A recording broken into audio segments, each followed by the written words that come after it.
lebaranana ajengan Kyai kumaha teh nu istimewa dina lebaranana mah eueuh deui nu istimewa hiji malam lebaranana ulah sare mun aya nonton bola bae ulah sare rame-rame tafakur ka Gusti Allah dumadeheus taqarrub ka Gusti Allah zikir atawa takbir Allahu akbar Allahu akbar Allahu akbar sampai selesai eta teh lamun jelema ngaramekeun malam lebaran lam yamut qalbuhu yauma matal qulub hatena moal paeh hate teh moal paeh lamun hate teu paeh teh hirup masyaallah lamun hirup boro-boro hate nu dihandap hirup mantep tapi lamun geus paeh nu handap boro-boro hate etana bae atuh pamajikan bungeun puyang aing cenah cek pamajikan kunaon teh hirup-hirup komo lamun hate manu hirup masyaallah mun teh hirup teh boga harta disodakohkeun harta hirup ngaranna boga ilmu disodakohkeun harta hirup ngaranna ka pamajikan bageur hatena hirup ka anak bageur hate hirup ka burid bageur ka tetangga bageur nah hate hirup ngaranna karangda bageur hirup berarti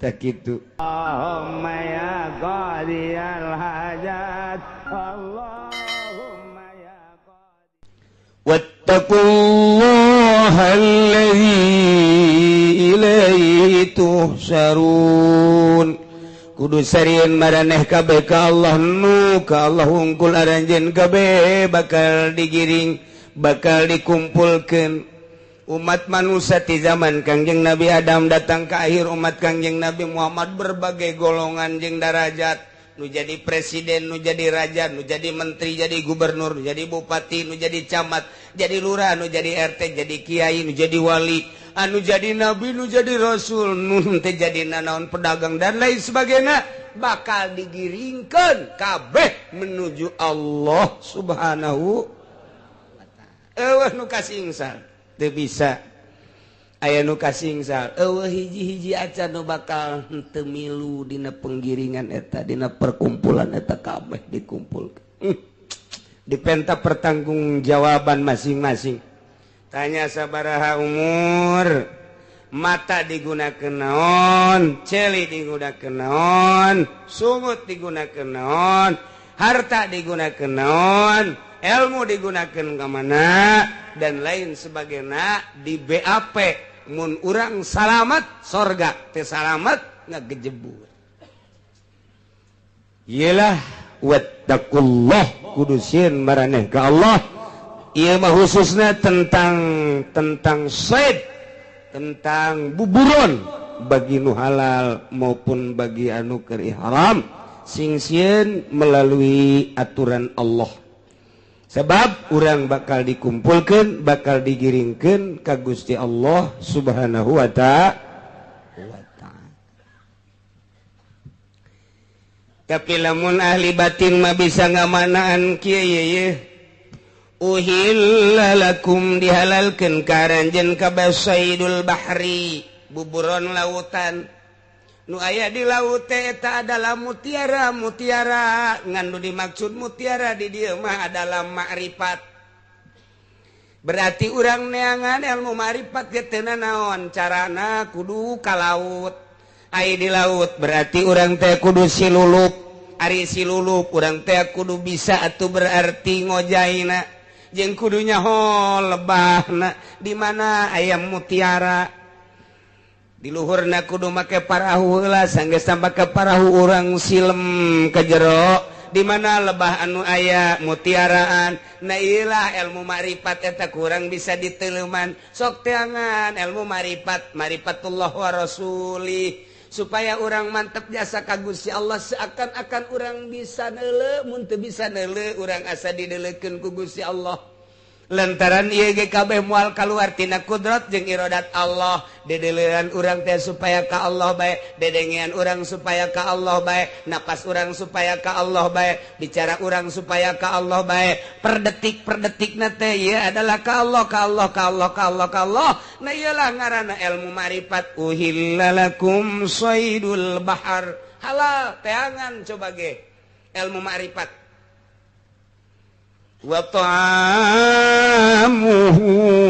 halal kadaharan bar iya ne ieu termasuk kana ilmu-ilmu syariat. Berarti kudu ditempuh heula ta'amu lantaran kadieuna jang mata'an lakum walisayyarah, jang kesenangan diri sorangan ibadah ka Gusti Allah, jang nu leuleumpangan menuju akhirat. Lantaran lelempangan teh aya dua rupa, aya lelempangan di dunia, aya lelempangan akhirat.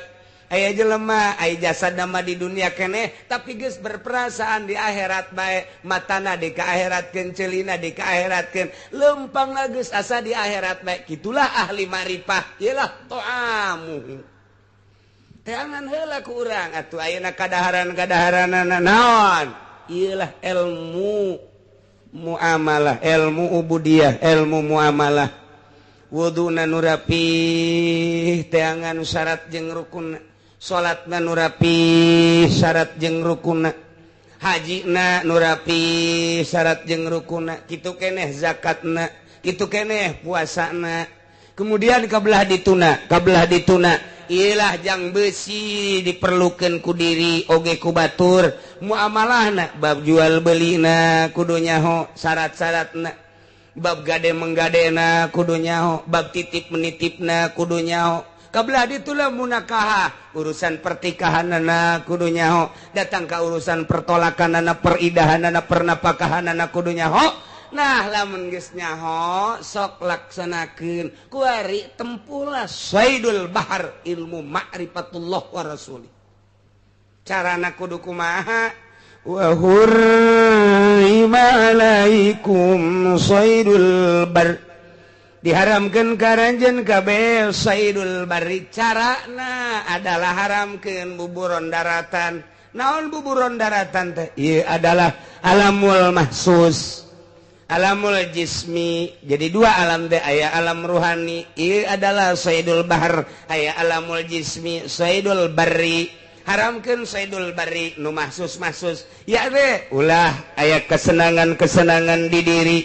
Mun masih kene mata senang neuleuh nu indah-indah, mun masih kene inceuli senang ngadenge suara nu merdu, mun masih kene urang dahar nu ngeunah, eta adalah alam-alam mahsus, eta moal waka jadi wali kos kitu mah. Berarti kudu diharamkeun heula ku urang memeh datang mah.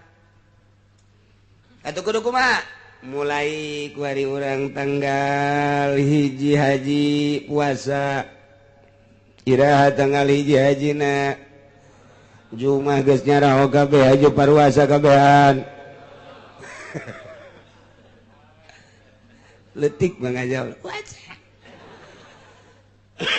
Tanggal hijina poe Jumat. Hiji mana Kemis. Malam Jumat aya 7 darajat. Tuturkeun gara-gara ilmu falak. Bakal istimewa nuturkeun falak. Sebab ru'yat tanpa falak moal bisa. Nah ru'yat teh akur jeung falak moal beres. Malakna nu bener ulah 3 darjah dijieun sadarjah satengah. Batur ge ngaritung. Lamun nuturkeun ahli falak ti Ramadan datang ka Syawal, datang ka haji pas kabeh. Anu kamari teh nuturkeun ilmu falak, nuturkeun ru'yat buah bener buah henteu, mudah-mudahan bener tapi wallahu a'lam. Nu puasa Rebo kuarina kuduna nyana nanggalkeun Sabtu. Lamun nyana nanggalkeun Sabtu lebaranna kudu poe Senin. Sedangkeun malam Jumat geus 7 darjah. Malam Jumat geus 7 darjah. Dunia ahli falak astronomi kelas dunia ngitung bulan. Mun malam Jumat tanggal 1 pan ieu teh endek wukuf di padang Arfah nu mantak dunia kelasna. Bakalna jatohna ieu teh itu akbar apa henteu padahal haji mah akbar kabeh ge ngan istilahna bae mun wukuf dina poe Jumat akur jeung wukuf Kangjeng Nabi baheula Kangjeng Nabi baheula wukuf teh poe Jumat ya iyalah disebutna haji akbar dihitung ulama teh tanggal 1 na poe naon ieu supaya pas na engke akbar apa henteu gitu dihitung dikotret 2 kali 2 opat berarti lamun 3 bulan teu diasupan cokot berarti dihitung Masya Allah kudu dihitung orang deg kumaha di Indonesia kumaha di Mekah aya penghitunganana sarua jeung di Turki tafawutna urang jeung Turki sabaraha urang jeung Mekah tafawutna sabaraha iyalah permasalahanana lantak moal akbar atuh tahun ieu lantaran urang bae di wetan 7 darjah atau komo di ditu komo di Mekah sebab ai bulan mah kapan ayana di barat maton panon poe mah ayana di timur cacakan di barat bae di dieu malam Jumat geus 7 darjat atau komo di ditu kitu perhitunganna mendak lamun urang ngadenge di ditu aya nu lebaran urang teu kudu ru'yat teu kudu ngitung urang belah barat mah wajib bae di ditu bae geus atuh komo di urang patokanana kos kitu teh cak pikih eta cak pikih kecuali di Mekah geus barokah keheula di urang mah ulah waka heulana ulah waka Malaysia geus buka urang ulah waka sebab itu mah barat kulon di ulah waka heulanan tapi lamun di ditu geus atuh di dieu mah komo lantaran bulan kan ti ditu ayana di barat mungkin geus di urang pencan tapi lamun geus urang timur bae geus aya nu buka atuh urang mah pan geus kaliwata urang geus kaliwata geus kudu buka jasa mangkaning kamari lebaran teh di NTB geus ru'yat NTB teh belah manaeun Tangerang.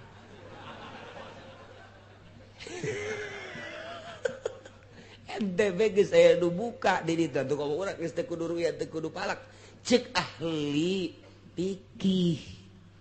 Nek dilupatkeun ka mana hayu sia? Hayu, dek lupatkeun mana? Ngomong sia.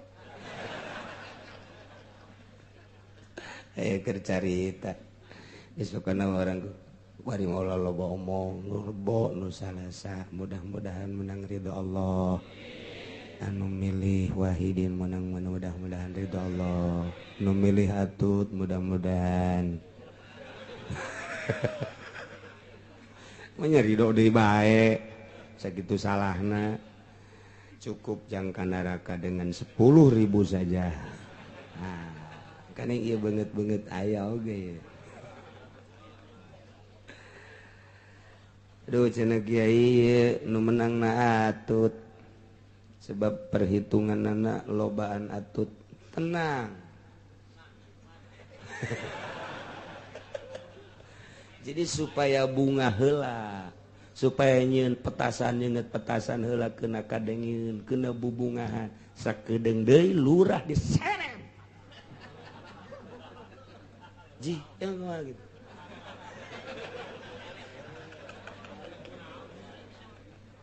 sebabnya geus jebar-jebarkeun duit camat diseret ku pamajikanna sia mah sok aju salah bae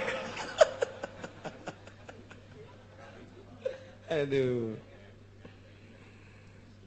tetep bae teu bisa dengan begitu saja sebab urang kuari menghadapi pilpres mulai dek diperbaiki lantaran ieu bakalna pilpres ketat mulai ti ayeuna bakalna endek ketat-ketatan sebab lalaki mah resep kanu ketat-ketat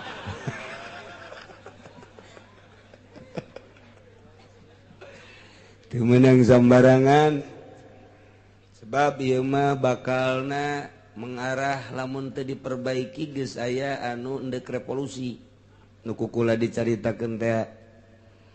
Jadi mahasiswa di berbagai universitas kuari geus menyatu kemudian geus mendatangi lamun ieu teu ditegaskeun hukum ala kadar baheula ala kadar kadanan tegas jasa mah ulah amburadul jasa ieu geus aya bakal gerakan-gerakan mengarah kana peperangan hendak nu boga besi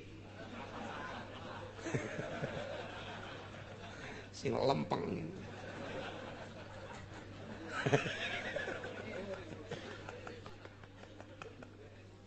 Aduh. Lantaran ieu bahaya ka hareup namun kieu bae. Yes, kuari mulai diperbaiki. Sanajan kukumaha tetap mulai diangkat ke permukaan lain kasus ieu bae berbagai kasus-kasus. Sebab geus aya penekanan-penekanan ka hareup bahaya. Berarti kan ieu aya sutradara. Aya sutradara ieu, di balik ieu aya saha sutradara. Sebab syuting geus siap teh. Bintang geus siap, urang teu nyaho sutradarana. Nah, jadi ulah kaget lamun kuari perhitungan tetap atut nu menang, cuman permasalahan tetap diangkat nu jadi gubernur nama tetap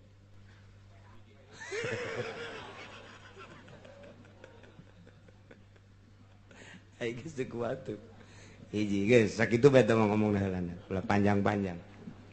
Nomor kedua puasa ya puasa.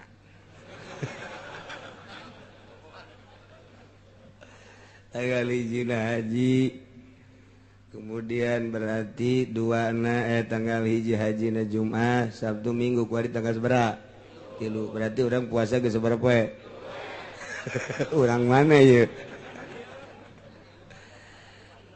Berarti ayeuna Jumat Sabtu Minggu Senin Selasa Rabu Kamis Jumat Sabtu Jumat Sabtu Tarwiyah Arfah etalah anu intina man soma saha jelema anu puasa yaumat tarwiyah dina poe tarwiyah ieu mah yutomala yu'lamu minal ajri bakal dibere ganjaran teu kudu nyaho ku gede-gedena ku gede-gedena ganjaran. Oh nu nyaho teh mah kagedeanan nu penting mah maneh mah geus puasa bae geus surga bae geus teu kudu dibere nyaho bedena ganjaran. Masyaallah. Geus urang mulai nu bisa di tanggal kamari tanggal hiji terus anu geus tinggalin kakarak nyaho kuari atuh isuk mulai tah terus datang ka tanggal 9. 8 ngaranna tarwiyah 9 ngaranna Arafah. Soma yauma Arafah sajelema nu puasa di poean Arafah kana kafaratan eta puasa ngajadikeun kafarat di sanatil madiyah sanah taun nu enggeus jeung taun nu bakal. Jadi 2 tahun nu enggeus jeung nu encan ieu dikakaparatan ku puasa sapoe doang. Masyaallah. Tama lamun datang kata puasa tama pohara jasa. Kangjeng Nabi geus meromosikeun sakitu luar biasana. Cak Kangjeng Nabi saha jelema nu puasa poe Arfah eta sataun nu geus kaliwat, sataun nu bakal diampura kabeh dosa-dosa laletikna. Kadenge ku cilik urang teu puasa. Tolol. Bolon tama jelema. Masyaallah. Jadi berarti lamun arpahna mun lebaranna poe Minggu arpahna poe naon? Sabtu. Geus Jumat Sabtu tarwiyah arpah. Teu geus ulah ka mamana. Di jero kamar. Geus boga nama puasaan mata urang ceuli urang kabeh peureum. Geus pokona. daripada bentar dulu TV dulu pemandangan anu lain ka Gusti Allah eta bandingan di jero kamar hees aya lebaranana ajengan Kiai kumaha teh nu istimewa dina lebaranana mah eueuh deui nu istimewa hiji malam lebaranana ulah sare mun aya nonton bola bae ulah sare rame-rame tafakur ka Gusti Allah dumadeheus taqarrub ka Gusti Allah zikir atawa takbir Allahu akbar Allahu akbar Allahu akbar sampai selesai eta teh lamun jelema ngaramekeun malam lebaran lam yamut qalbuhu yauma matal qulub hatena moal paeh hati teh moal paeh lamun hati teh paeh teh hirup masyaallah lamun hirup boro-boro hati nu dihandap hirup mantep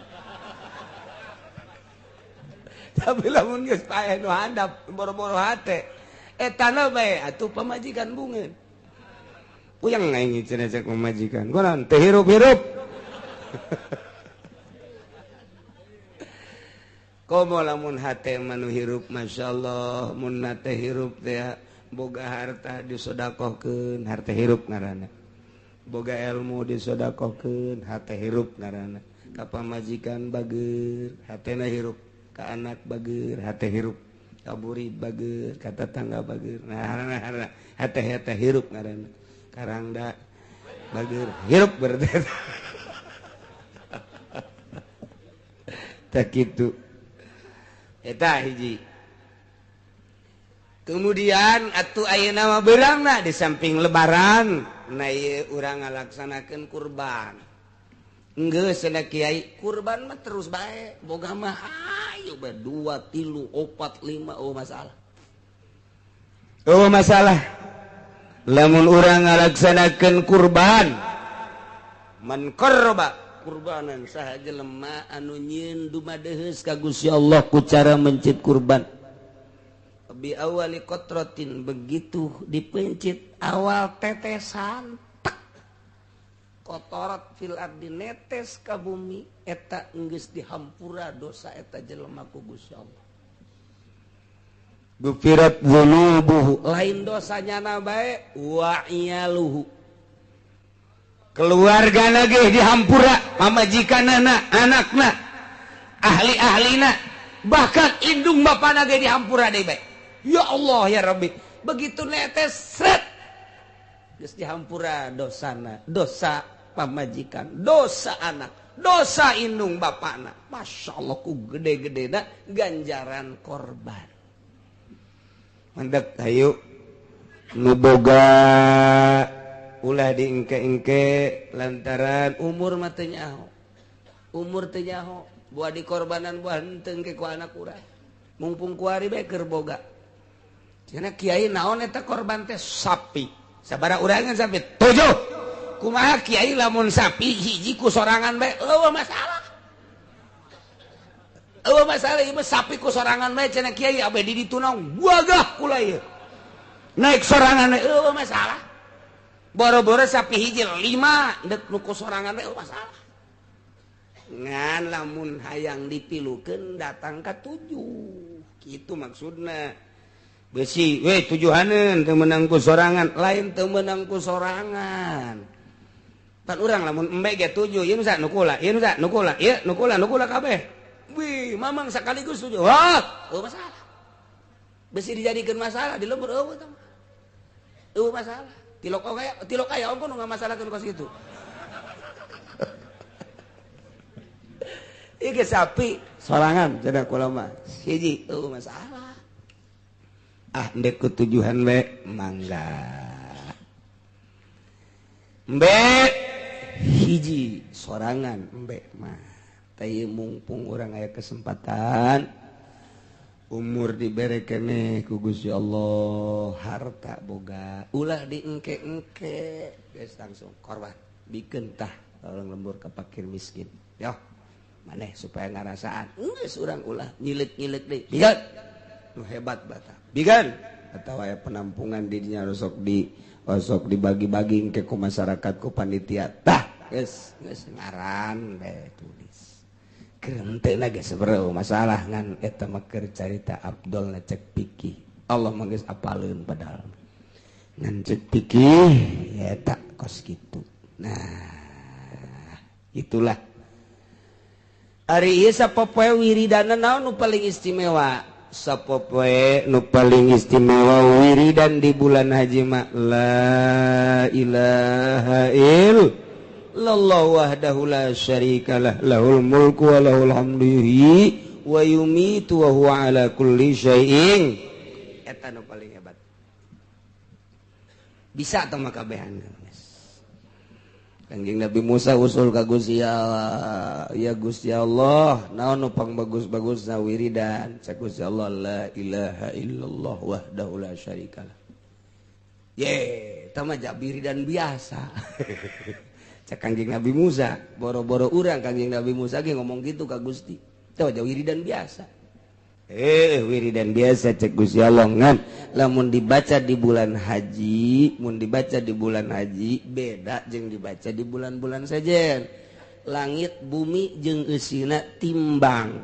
Tek kuari timbang jeung la ilaha illallah nu dibaca hiji di bulan haji bakal beratan eta.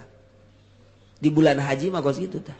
Dibacana di bulan haji hiji bae geus hiji. Timbang nu hiji di katuhu dunia eusina di belah kenca bakal beratan eta. Masya Allah matak cek kula mau loba-loba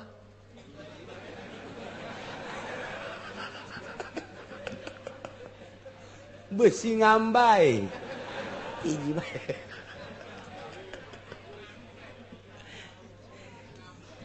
itu maksudnya mah lain kitu kayak kitu dari hartina cacak-cacak hiji geus pohara eta teh ngabibita abeh urang teh semangat gede jasa ganjarana maca nu loba lain cara nu tadi sia ada yo sia tambah tadi masalah nu tadi mah ulah loba-loba sia kudu engke ngambai nu ieu ka dieu tama kos jelema nyaritakeun salat di Mekah teh salat di Mekah mah tepan 100.000. Tuh. Luar biasa sarangkat 100.000. Geus urang asal balik teh Mekah geus teu kudu salat. Loba jasa ke loba ting salat deui. Belon. Lain kitu atuh. Ngabibita kana ganjaranana supaya urang semangat ibadah ka Gusti Allah Subhanahu